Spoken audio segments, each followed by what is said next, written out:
Lucas, capítulo 18, a partir do verso 1. A palavra do Senhor nos diz assim: Disse-lhes Jesus uma parábola sobre o dever de orar sempre e nunca esmorecer. Havia em certa cidade um juiz que não temia a Deus, nem respeitava homem algum. Havia também naquela mesma cidade uma viúva que vinha ter com ele, dizendo: julga-me a causa contra o meu adversário. Ele, por algum tempo, não a quis atender. Mas depois disse consigo: bem que eu não temo a Deus, nem respeito a homem algum. Todavia, como esta viúva me importuna, julgarei a sua causa, para não suceder que, por fim, venha a molestar-me. Então, disse o Senhor: considerai no que diz este juiz iníquo. Não fará Deus justiça aos seus escolhidos, que a ele clamam dia e noite, embora pareça demorado em defendê-los? Digo-vos que depressa lhes fará justiça. Contudo, quando vier o Filho do Homem, achará porventura fé na terra? Propôs também essa parábola a alguns que confiavam em si mesmos, por se considerarem justos e desprezavam os outros. 2 homens subiram ao templo com o propósito de orar, um fariseu e outro publicano. O fariseu, posto em pé, orava de si para si desta forma: ó Deus, graças te dou porque não sou como os demais homens, roubadores, injustos e adúlteros, nem ainda como este publicano. Jejuo 2 vezes por semana e dou o dízimo de tudo quanto ganho. O publicano, estando em pé, longe, não ousava nem ainda levantar os olhos ao céu, mas batia no peito, dizendo: ó Deus, sê propício a mim, pecador. Digo-vos que este desceu justificado para sua casa, e não aquele, porque todo o que se exalta será humilhado, mas o que se humilha será exaltado. Queridos, por mais que você queira se dizer um leigo quanto às questões teológicas, você tem teologia. Por mais que você tenha algumas pessoas querendo relegar a ideia de um estudo teológico ou um aprofundamento teológico a uma questão acadêmica, fria, o fato é que se você crê na existência de Deus, tudo aquilo que você pensa e faz tem um pano de fundo teológico por detrás. Você é um teólogo, quer você queira, quer não. Você pode ser um teólogo ruim, pode ser um teólogo médio, pode ser um bom teólogo, mas você é um teólogo. E um dos aspectos em que nós mais expressamos nossa teologia, o nosso entendimento daquilo que Deus nos revela, e aí você entende o que é teologia, que ela não se trata simplesmente de um campo do conhecimento, mas ela é propriamente a sua compreensão do que Deus te revela. E uma das coisas que nós mais demonstramos o que nós entendemos sobre aquilo que Deus nos revela é a oração. Portanto, a sua oração reflete a sua teologia. A sua oração reflete o seu entendimento de Deus, da vida, de si, das pessoas que estão ao seu redor, dos fatos. Sua oração vai refletir tudo isso. Vai revelar todo esse entendimento. E é interessante que nós estejamos vendo Jesus falando sobre oração, porque ele está caminhando para Jerusalém, lembre-se. Ao mesmo tempo que a narrativa de Lucas está progredindo, também a caminhada de Jesus sobre a narrativa desta ida de Jesus a Jerusalém vai progredindo, e Jesus vai preparando os seus discípulos para um momento muito difícil. O mestre deles, o guia deles, o Senhor deles, o Redentor deles, será crucificado e morto diante dos seus olhos. Então imagina, Jesus sabe que aquelas pessoas estavam aprendendo a depender dele, mas ele os está preparando para perdê-lo. Um momento paralelo do que nós estamos lendo aqui é o que nós lemos no Evangelho de João. Quando João transcreve as palavras de Jesus sobre oração, preparando os discípulos para que eles busquem a Deus no nome dele, para que possam enfrentar aquelas circunstâncias que estavam por vir.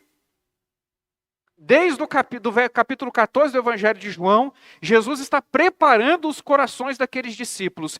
E ele gasta um bom tempo falando sobre oração nesse sentido. Isso nos dá a entender que a oração é a melhor forma de nós enfrentarmos os tempos difíceis.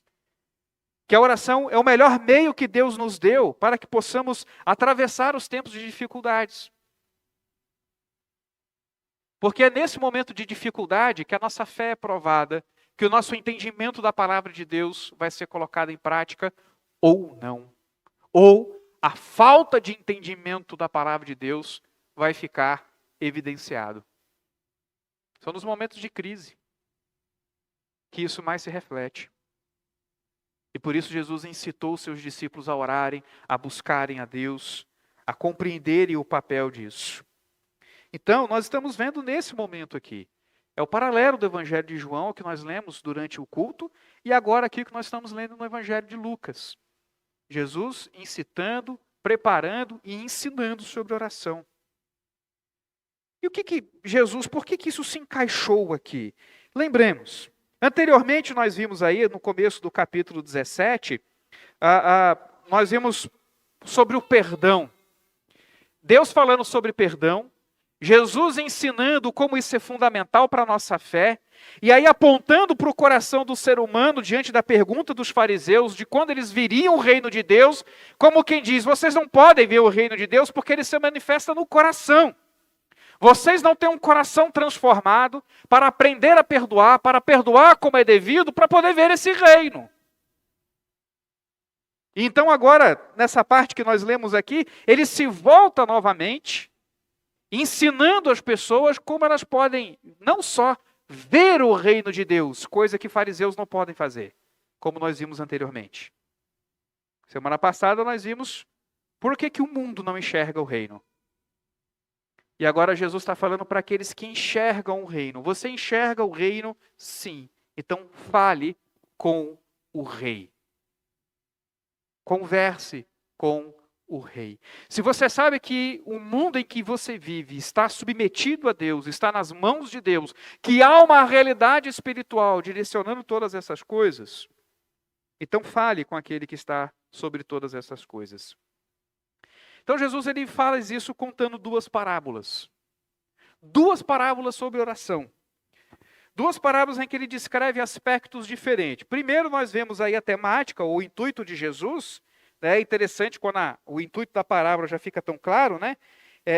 Ele fala sobre o dever de orar sempre sem nunca esmorecer. E na segunda parábola, sobre aqueles que confiam muito em si mesmos, e já fica claro na parábola que ele fala dos fariseus, por se considerarem justos e desprezavam os outros. Então ele está falando como entendimentos e compreensões da vida vão se refletir na sua oração. Se você se acha muito justo, melhor do que os outros e despreza os outros, isso vai se refletir na sua oração. Se você é uma pessoa que costuma esmorecer, se você é uma pessoa que não crê no poder de Deus de poder transformar uma situação que lhe parece tão permanente, que é impossível que algo aconteça, que algo mude, às vezes o coração de alguém que você pede tanto a Deus que seja convertido ao Evangelho, então Jesus lhe ensina sobre essa confiança, como isso vai se refletir na sua dedicação de oração. Você vai orar muito, você vai se manter em oração, ou você logo vai esmorecer e procurar outros meios, ou deixar de lado aquela causa. Enfim, Jesus está deixando de modo muito claro, o entendimento que você tem das coisas vai refletir na sua vida de oração. Se você vive de acordo com a palavra de Deus, isso vai se refletir na sua vida de oração. Se você não vive de acordo com a palavra de Deus, isso vai se refletir na sua vida de oração. Então, se antes Jesus estava nos ensinando a enxergar o reino e porque o mundo não enxerga o reino, agora ele quer que nós vivenciemos este reino por meio da oração. Então, como que a nossa oração vai refletir a visão do reino de Deus? Como que a nossa oração vai deixar claro o que nós compreendemos do reino de Deus? Primeira coisa, a nossa oração ela expressa as nossas necessidades. Ela expressa a nossa noção de necessidade. Perceba. Nós temos uma tendência muito grande de pensarmos que tudo aquilo que gostamos muito, queremos muito, desejamos muito, que nos agrada muito, nós trabalhamos essas coisas como elas fossem necessidades. Não é verdade? Você às vezes não está afim de comer um chocolate. Nossa, eu preciso de um chocolate. Mas se você não comer esse chocolate, você vai morrer? Vai passar a vida inteira sem comer um chocolate, você vai morrer? Não vai. Mas se você passar a vida inteira sem beber água, você morre? Morre. Então chocolate é algo que você quer ou é algo necessário? E água é algo que você quer ou é algo necessário?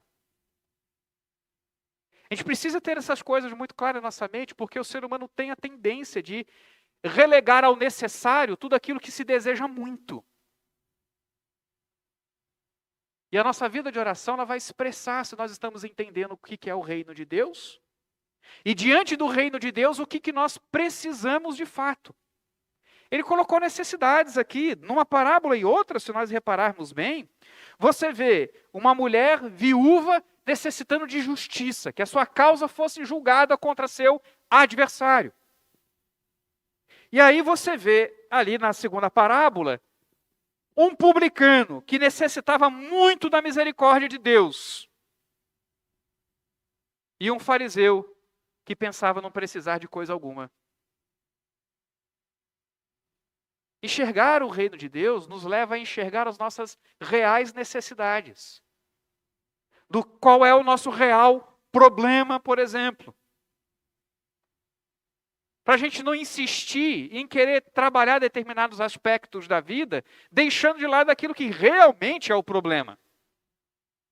Por exemplo, divórcio. Por que geralmente as pessoas tendem ao divórcio? Porque elas não conseguem resolver o problema. Elas trabalham o problema como se fosse a outra pessoa. E o problema é você. O problema é a sua pessoa. Não. O problema é algum traço do coração um do outro que os está atrapalhando a conviver um com o outro.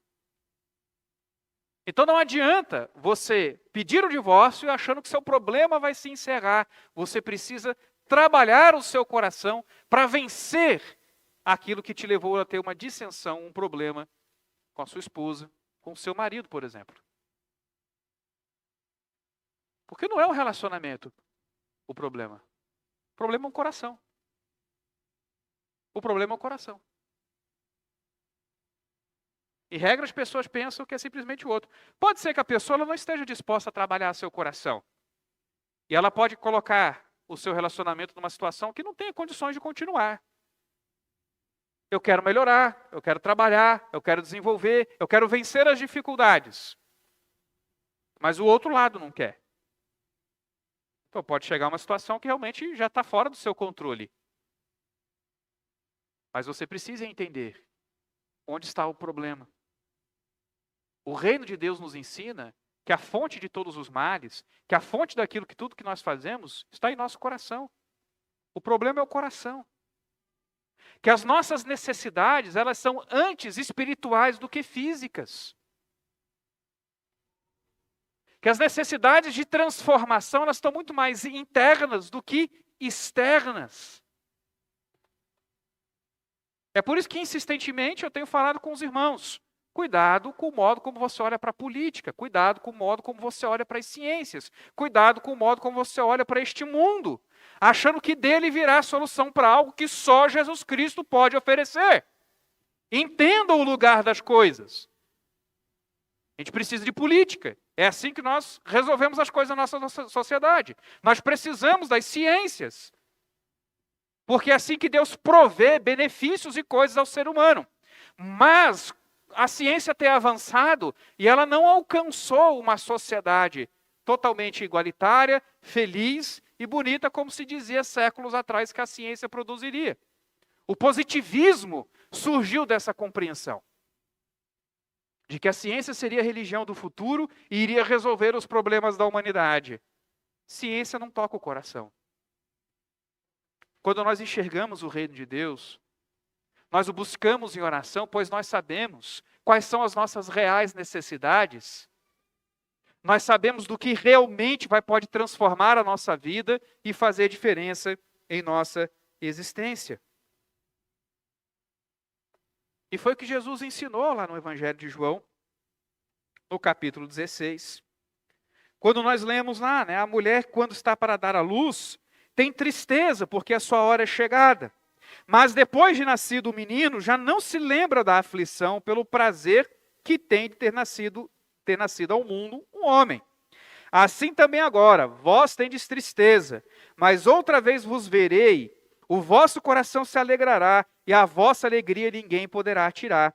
Naquele dia, nada me perguntareis. E verdade, verdade vos digo, se pedirdes alguma coisa ao Pai, Ele vô-lo concederá em meu nome. Até agora nada tendes pedido em meu nome. Pedi e recebereis, para que a vossa alegria seja completa. Do que Jesus está falando? Por que Jesus está instruindo os discípulos a pedir algo para a sua alegria? Entenda, o que estava causando a tristeza dos discípulos nesse momento? É que eles não tinham um peixe gostoso para comer?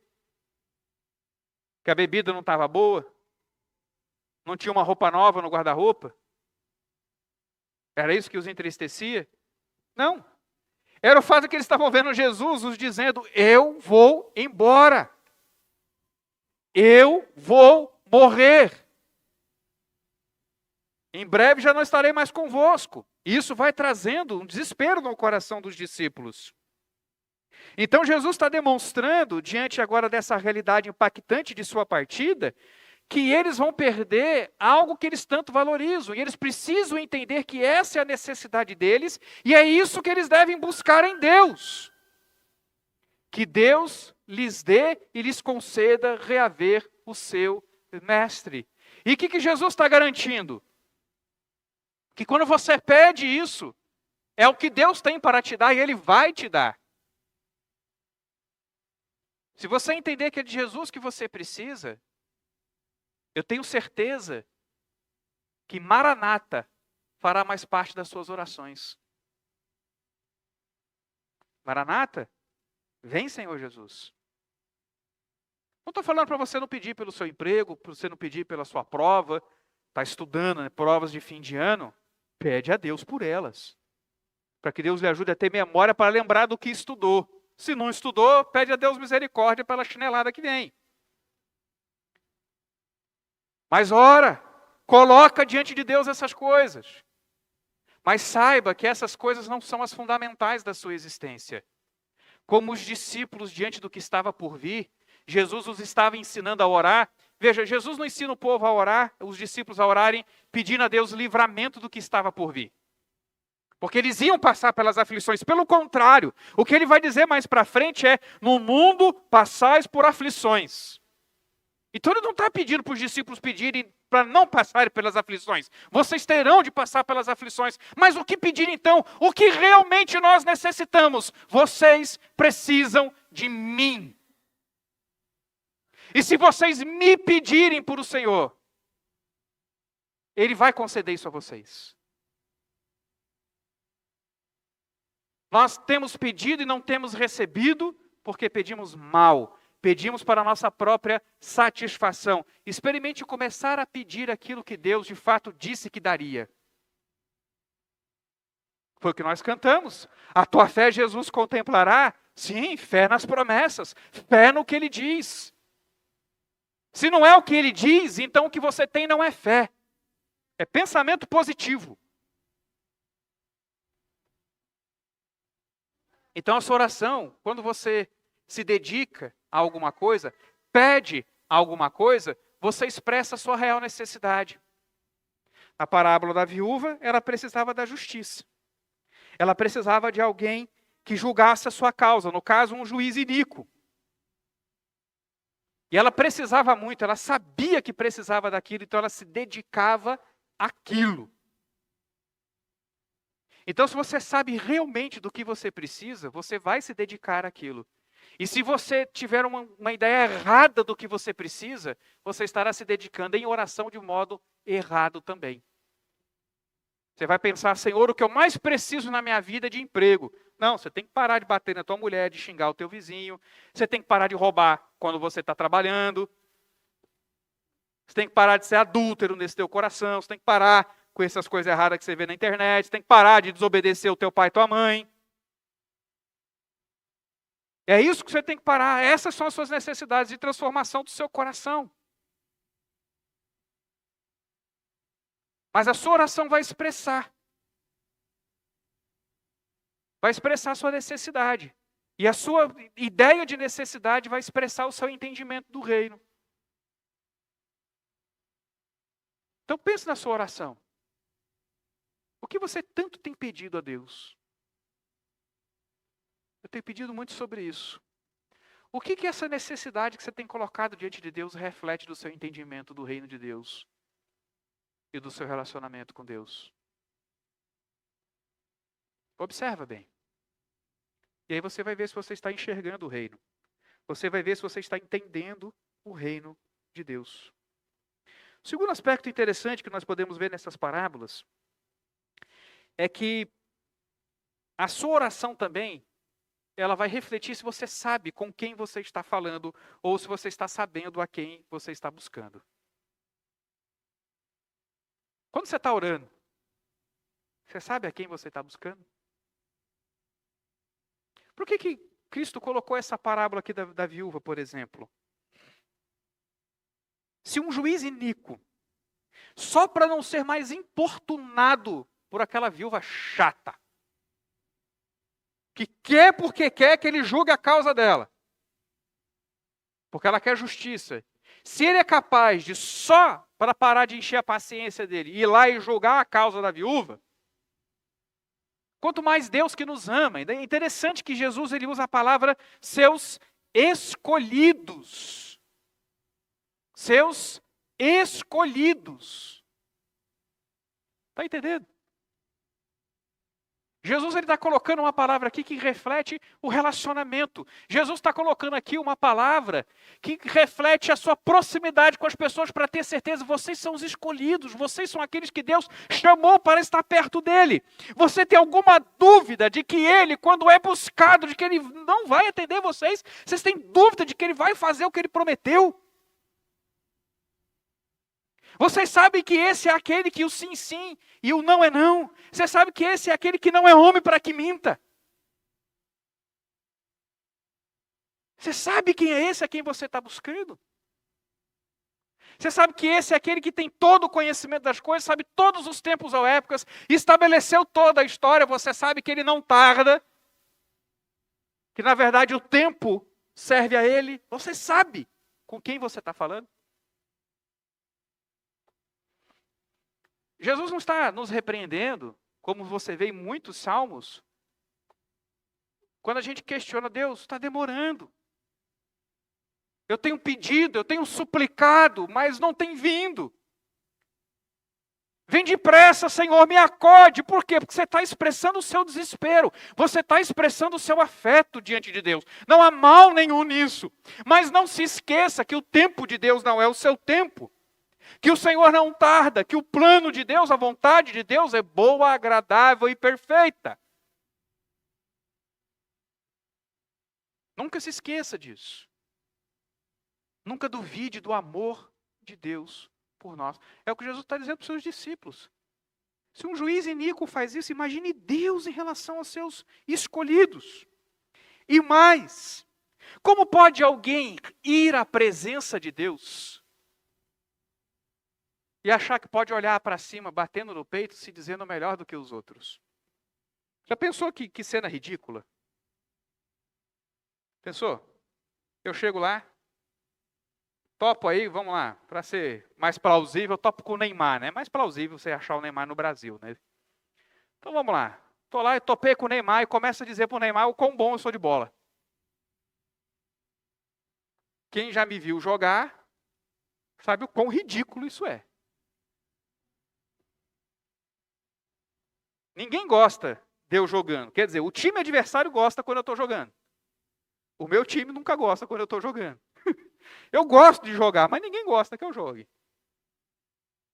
Mas vamos supor que eu estou lá com o Neymar, querer, pô, Neymar, eu sou bom nisso, eu sei fazer isso, sei fazer aquilo outro. Eu jogo melhor que aquele cara, melhor que aquele cara. Você fala isso com um camarada conhecido mundialmente. Um camarada que vale milhões de euros o seu passe. Faz sentido. Agora imagine diante de Deus você querer dizer: Senhor, obrigado porque eu não sou como ele, como aquele outro. Obrigado porque eu faço isso, porque eu sou muito bom. Parabéns, Senhor, pelo servo que eu sou. O Senhor deve ser muito feliz em me ter como servo. Muito bom. Mas você pensa que nós não caímos nessa? Que a gente não é como o fariseu? O Lau conta uma muito boa. O reverendo Vadislau Gomes, ele contava de uma professora de crianças, né? Que estava falando sobre essa parábola com as crianças, né? E aí ensinando que a gente não pode se achar muito justo, tem que entender que diante de Deus ninguém é tão grande e tal. E aí ela foi orar ao final da aula com os seus aluninhos, né? Senhor, obrigado porque não somos como o fariseu.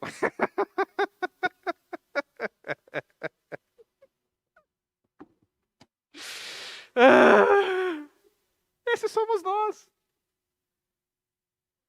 Esses somos nós. Quando nós esquecemos diante de quem estamos. Ao invés de orarmos como publicanos, Senhor, tem misericórdia de mim, porque eu sou como fariseu. Eu penso ser melhor do que os outros, eu acho que eu estou numa situação melhor do que os outros, eu julgo os outros porque eles fazem coisas que eu não faço. E escondo as que eu faço.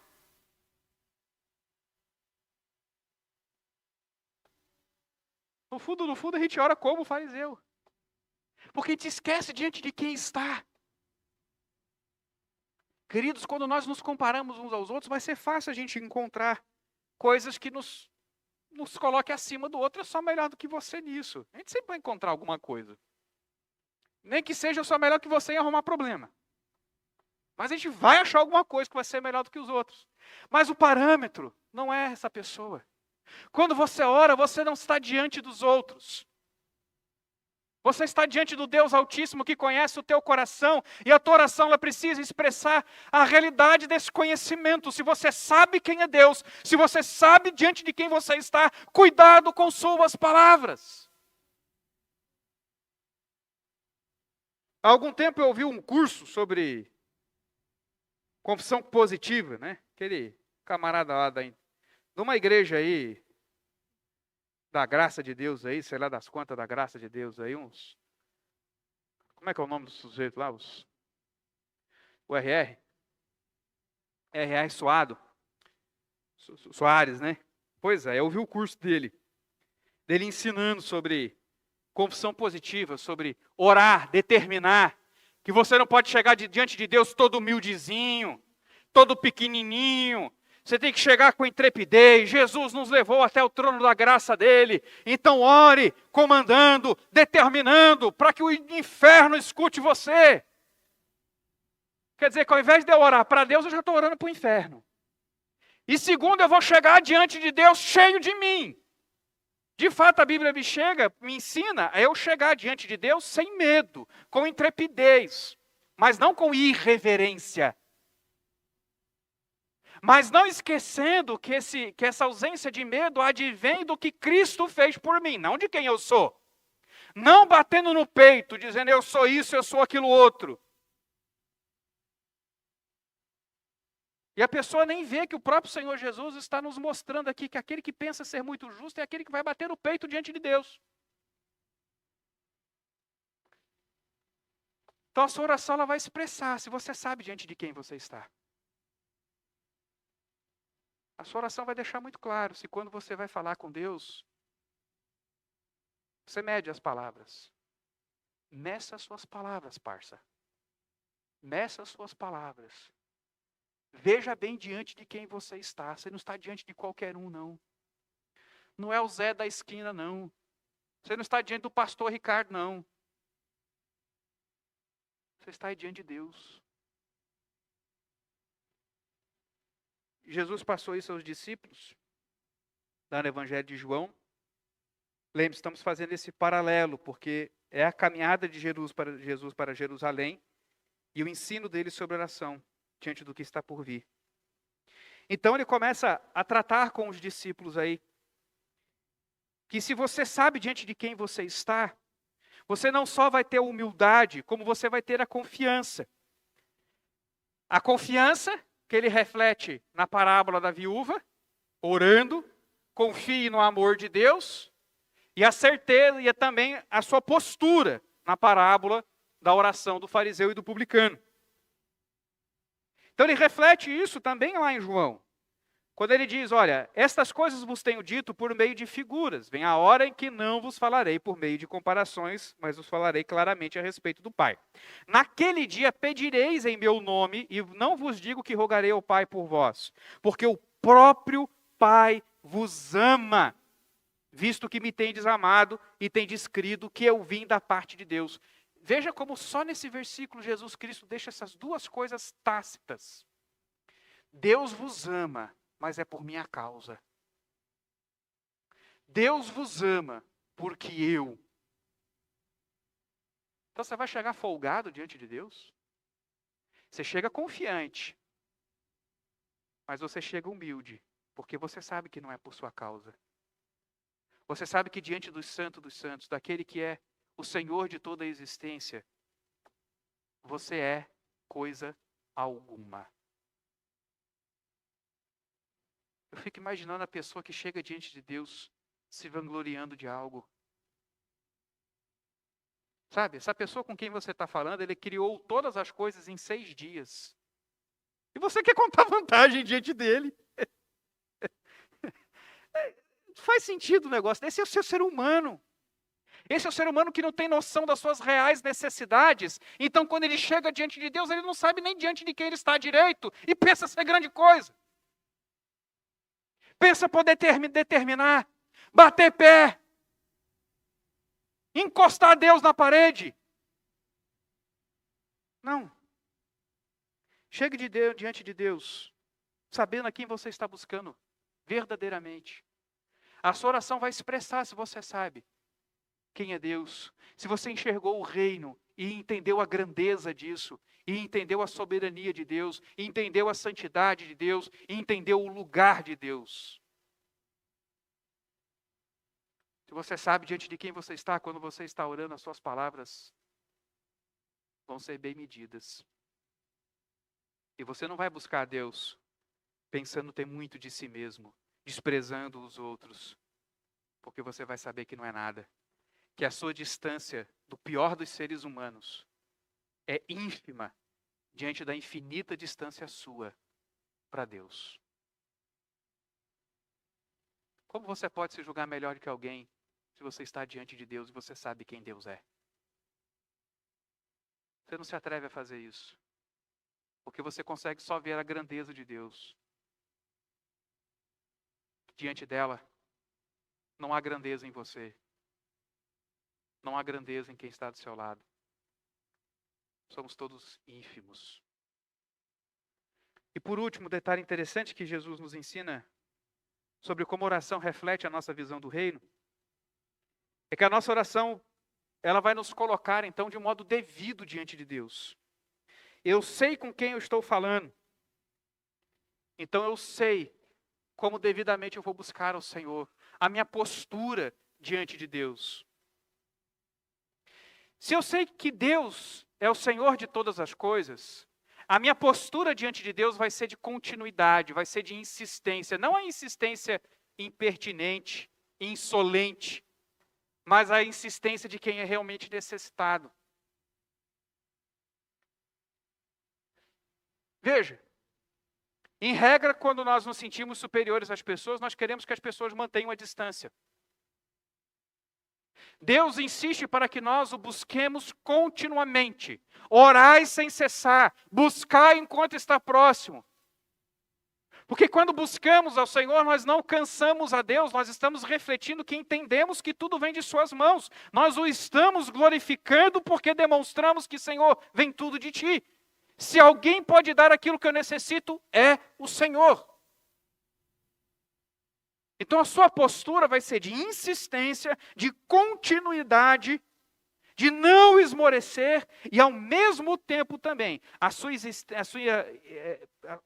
postura vai ser de humildade. submissão. Veja como todas essas coisas se conectam. Eu sei do que preciso, eu sei quem pode me dar, então eu me porto de modo devido. Quando você quer alguma coisa de alguém, você trata essa pessoa mal? Quantos vocês já não viram aí relatos de consumidores insatisfeitos? Na hora de vender, eu me botava no céu. Depois que conseguiu a venda, nem liga para mim. Até um vendedor desonesto sabe que enquanto ele não vende, ele precisa de você, ele tem que te tratar bem. Até o vendedor desonesto sabe disso. Mas se eu entendo que a minha necessidade é constante, que eu preciso buscar a Deus constantemente, eu sei que não vai existir um momento em que eu vou poder dizer para Deus, eu não preciso mais do Senhor. Ó, tchau para você. A minha postura vai ser constantemente de pedir misericórdia. A minha postura vai ser constantemente de reconhecer a minha pequenez. A minha postura vai ser constantemente de esperar a justiça que vem do Senhor. De esperar em Deus. De aguardar o que vem das mãos do Senhor. Ter esperança nas promessas de Deus. Não nos meus próprios planos. Todas essas coisas vão ganhando uma dimensão diferente em meu coração. Eu vou desistindo dos meus planos. Eu vou desistindo da minha vida. Eu vou desistindo muitas vezes até de pedir algumas coisas, porque eu vou observando, Senhor, isso não te serve em nada. Isso não é para nada para o Senhor, isso era só para mim. Sua oração muda, sua disposição muda. A sua fala muda diante de Deus. Você já parou de pedir alguma coisa? Você já parou? Eu lembro que eu pedi algumas coisas quando eu me converti, que chegou um momento que eu falei, Senhor, não é porque eu acho que o Senhor não pode me dar, não é porque eu acho que essas coisas não trariam alegria para o meu coração, mas eu estou percebendo e estou vendo que o Senhor não está me dando, porque essas coisas não vão glorificar ao Senhor. Eu não pedirei mais elas. Porque eu estou buscando o Senhor, eu não estou buscando a minha satisfação. Veja, a oração, ela não é o esfregar da lâmpada mágica para ver se sai um gênio para fazer as coisas para você. A oração é o meio que Deus te deu para você se relacionar com Ele, ir à presença dEle. E se eu estou na presença de Deus, sabendo que eu estou na presença de Deus, eu vou até mudar o que eu peço. Eu vou refazer os meus motivos. Porque eu não quero importunar a Deus com uma causa injusta. Com uma causa que não seja para a glória dEle. Com algo que não seja por Ele e para Ele. Minha postura muda. A minha disposição muda. Eu vou me colocar de modo devido. Quando eu sei que eu estou diante do Rei dos Reis. Quando eu enxergo o reino de Deus, a dimensão de tudo isso. Isso muda a minha postura. Isso me coloca de modo devido. E não é só uma questão de humildade. É de refazer planos, refazer pedidos. De constância. Você não vai todo dia beber água. Você não vai todo dia comer. Você não vai todo dia naquele lugar em que você precisa do seu trabalho. Porque você entende que tem necessidade disso. É a mesma coisa, minha postura diante de Deus, quando eu sei que eu tenho necessidade dEle, é de todo dia buscar o Senhor. E de que modo no Evangelho de João nós vimos isso? No capítulo 15.